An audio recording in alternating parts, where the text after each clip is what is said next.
한국의 대중문화는 일본을 보며 성장해왔고 영화나 드라마 등 모든 컨텐츠 안에는 일본의 방식이 스며들어 있다. 한국은 그저 해외 시장만 공략하기 위해 복사 붙여넣기식으로 문화를 만들어내고 있으며 이로 인한 인기는 잠깐일 뿐 조만간 모든 게 무너질 것이다. 한국의 대중문화가 10여 년 전부터 세계적인 인기를 얻기 시작하자 일본인들이 공통적으로 보여주던 반응입니다.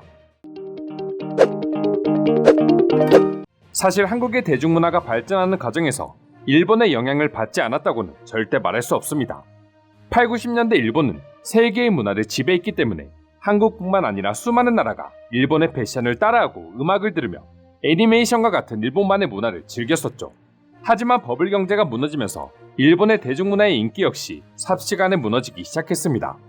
비록 그렇다고 해서 지금 일본이 완전히 무너진 나라라고 볼 수는 없지만 미국과 견주던 선진국의 위치에서 발전하지 못하고 오히려 경제가 쇠퇴하고 있는 가장 큰 이유는 바로 자만심이라고 할 수 있습니다.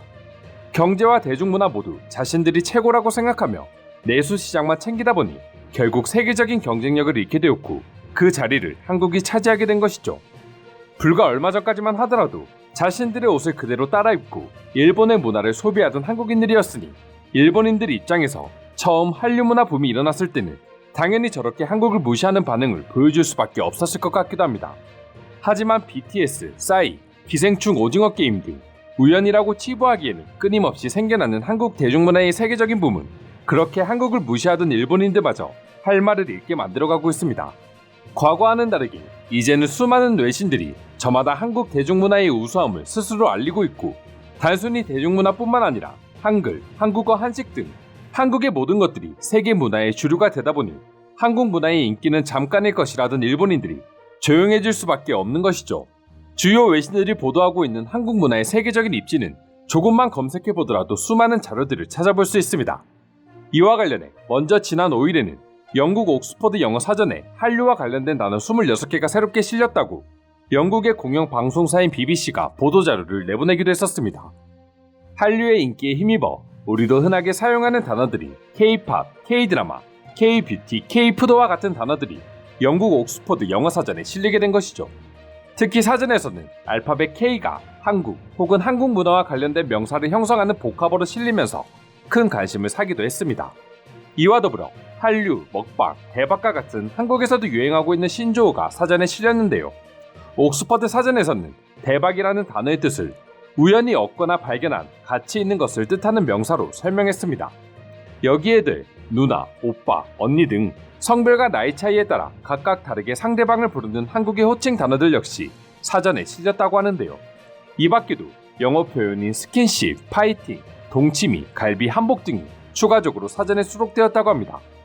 이처럼 현재 한류라는 바람은 잠시 잠깐 불어닥친 바람이 아니라 세계 각지에서 주류 문화가 되어가고 있으며 세계적인 사전에까지 그 이름을 올리게 되었습니다. 한국이라는 나라의 존재 자체도 모르던 유럽인들의 사전에 이제 한국과 관련된 단어들이 계속해서 올라가고 있는 상황이 실제로 벌어지고 있는 것이죠. 그리고 그렇게 한국을 욕하던 일본인들 역시 세계의 흐름을 무시하지는 못했던 것 같습니다.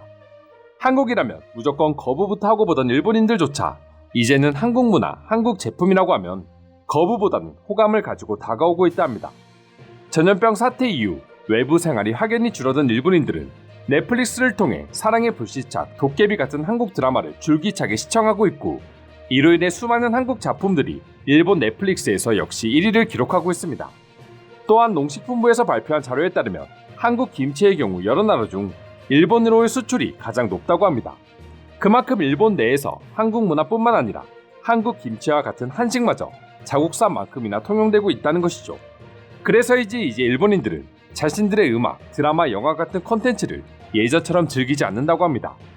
특히 가요계의 경우 한국과 비교했을 때 시스템적으로도 전혀 체계가 잡혀있지 않기 때문에 데뷔하는 일본 가수들의 경우 가수로 데뷔했음에도 불구하고 전혀 그 역량을 발휘하지 못하거나 이름조차 알리지 못한 채 사라지는 경우가 대부분일 정도라고 합니다. 뿐만 아니라 연기자들 역시 제대로 된 연기를 배우지 못하고 배우 활동을 하다 보니 시청자들에게 몰입감이 떨어진다는 비판을 받게 되고 더더욱 한국 배우들의 작품을 찾아보거나 한국의 영상 산업을 배워야 한다고 주장하는 일본인들마저 생겨나고 있는 것이죠. 이와 관련해 일본 네티즌들은 일본은 한국처럼 해외 지향을 하고자 하지만 아무래도 기본적인 실력이 부족하기 때문에 일본인들 또한 일본 가수를 배척하고 채널을 돌린다. 좋든 싫든 한국 문화와 일본 문화는 근성과 분위기 그리고 실력에 있어 확연한 차이가 존재한다. 한국은 젊어서부터 끔찍할 정도의 연습을 하고 대학교에서 전문적으로 역량을 다지잖아. 아무런 준비도 하지 않은 일본과 차이는 당연할 수밖에 없어라고 답하며 일본인들 역시 이제는 한국 문화에 비해 일본 문화가 턱없이 부끄러운 수준이라는 걸 조금씩 인정하는 분위기를 보여주었습니다. 그럼 지금부터 BBC와 더불어 전 세계 외신들이 한국의 대중문화를 칭찬하는 뉴스에 대한 일본 반응 소개해드리도록 하겠습니다. 불과 20-30년 전만 하더라도 한국은 일본의 J-팝이나 일본 드라마를 보면서 그것에 열광했다.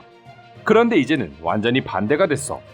아무리 문화 산업이 유행이긴 하지만 과거 일본 문화가 한창 유행했을 때도 지금 한국과는 비교도 안 될 정도로 약했다.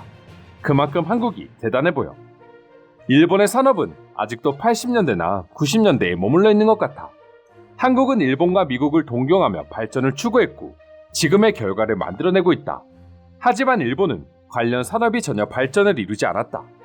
일본인으로서도 도저히 이해하지 못하겠고 지금까지도 왜 그런지 도무지 모르겠다. 솔직히 한국인들이야 기쁘긴 하겠지만 고작 26개의 단어가 영어 단어 사전에 올랐을 뿐인데 저렇게까지 기뻐해야 할 일인지는 모르겠습니다. 아마도 한국은 자신들이 세계의 이름을 떨치고 있다 생각하는 거겠죠. 한국인들은 과거, 현재도 그렇고 늘 미래를 꿈꾸며 살며 더 나은 문화를 만들기 위해서 끊임없이 노력하는데 일본은 그런 게 전혀 없잖아. 그게 두 국가의 가장 큰 차이라고 생각해. 이 상태가 지속된다면 더 이상 일본에서 미래를 꿈꾸는 건 어려울 것 같다. 오징어 게임이나 승리호 그리고 사랑의 불시착은 나도 정말 재밌게 봤다. 한국 드라마나 영화는 한번 보게 되면 왠지 모르게 다음 스토리의 궁금증을 유발하는 묘한 매력이 있어. 드라마나 영화뿐만 아니라 음악도 그래. 한국 음악은 중독성이 정말 강하고 한번 들으면 귀에서 온종일 맴돌게 돼서 또 듣게 된다. 일본어는 한 200개쯤 있던 것 같은데 글쎄 한국은 처음이라 그런가?